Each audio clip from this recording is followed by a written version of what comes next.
بسم اللہ الرحمن الرحیم۔ السلام علیکم ناظرین، آپ کو بتاتے چلیں کہ ایران نے امریکہ کو جنگ کا پیغام دے دیا، ایران نے سرخ پرچم لہرا دیا۔ جی ہاں ناظرین، ایران نے امریکہ کو انتباہ جاری کرتے ہوئے جمکران مسجد کے گنبد پر سرخ پرچم لہرا دیا ہے۔ سرخ پرچم لہرانے سے مراد جنگ کے لیے تیار ہونا ہے۔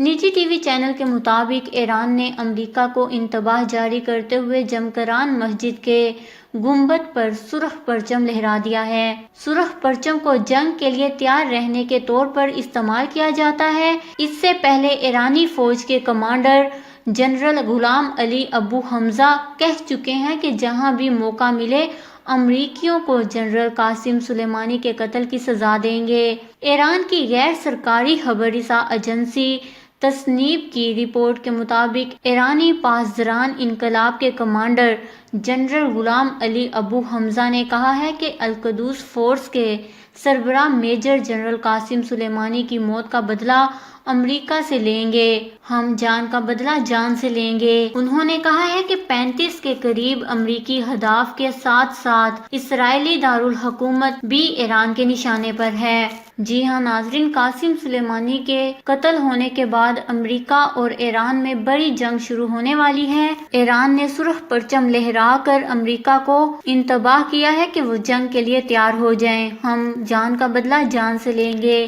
اس خبر کو لے کر اپنے قیمتی رائے کا اظہار نیچے کمنٹس میں ضرور کریے گا۔ ہمارے چینل کو سبسکرائب کریں، آپ کو لیٹسٹ اپڈیٹس ملتی رہیں گی۔